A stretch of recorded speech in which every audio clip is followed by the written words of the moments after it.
Ay, Bongbong Marcos. Oh, ikaw na bahala ng Bongbong Marcos. Eh, but, tanaw na ko rin, baba man yung rating ko. Boss, may nangutana si mga diri boss ba? Tubaga rin boss. Dili ang gitsat day. Sa daw dahilan nimo boss nga supporter mo sa mga Duterte. Masay dahilan na mo supporter sa mga Duterte. Oh boss, oh. Ang dahilan na nabusing anong na supporters ko sa mga Duterte. Nakita man ako sa kamaayo ilang pagpapalakad sa Davao sa Unagon. Nalis ang krimen ba. Although nga daghan mo pud no kuan ato yung mga hitabo nga di mayo, pero sa tinuod lang dako kay natabang ang kanang war on drugs ni former President Duterte jud. Di man mo delikado kayo magsigig baktas-baktas ang dala nga tripan ka na agi ba ako no nga natripan ko tungod ng mga tambay sa gawas lang. Pag agi na ako gitripan ko diretso.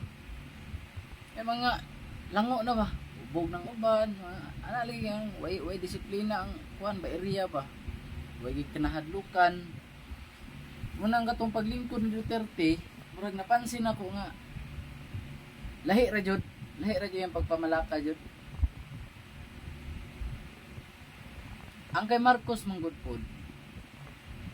Ang gusto ni Marcos manggod nga unit team. Mura magkuan.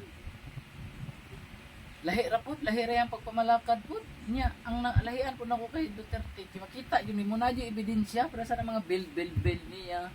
Ang gusto ni Duterte manggod nga ang Pilipinas mo sikat pod ba, mo improve.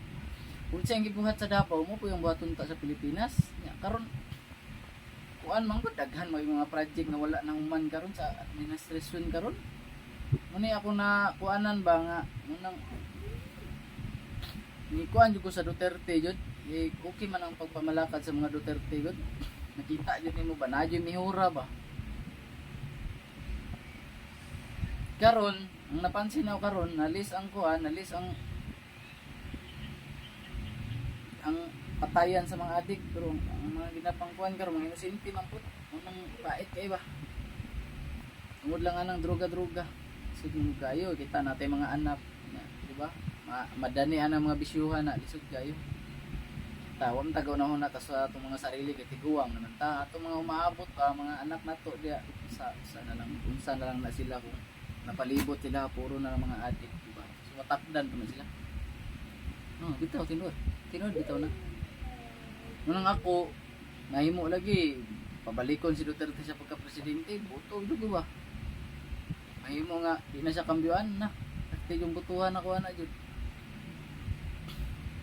Di ko ano kita limo ng lisensya karon na 5 to 10 years na, di ba? Kung wala ka nadakpan, 10 years, inigrin mo 10 years. Nya ka ng passport karon, di ba? 10 years, dating pila sa una, dating 5 years na, 3 years. Karon 10 years na. Nya ka tong laglag bala, di ba? Sa panahon ni Duterte nangawa to, karon medyo nibalik na pod. Mga kung kuan nga layo mas ganahan jud ko sa pamuno ni former President Duterte jud. Makita jud ni mga naji may aura na makita nimo ba yung sa niya pagpalangga ang mga tao sa Pilipinas ba. Mao to siya. Nya balik ang kulog kay mo. Mora man din na pangutanahan na. O yun na siya dahilan jud nga nung nikuan jud ko sa mga Duterte. Wala man ni natabang sa mga Duterte gud. Wa man gani sila kailas ko nakita ra na sila sa social media lang. Ipangbuhat nila makita ko na. Anong mauro to? Lebe ato, unsa may student sa mga Marcos karon? Ay, Bongbong Marcos. Ikaw na bahala ng Bongbong Marcos eh. Tanaw na ko rin, baba man yung rating ko. Babang percent yung rating ba? Hindi naman yun na. Kung maayo yung mga kibuhat, mataas yun yung ratings. Pero kung wala nagigana yung mga tao, mababa yun na. Tulog ko balik eh. Mauro man yun na pangutana. Pangutana pa di. Ito bagor na po.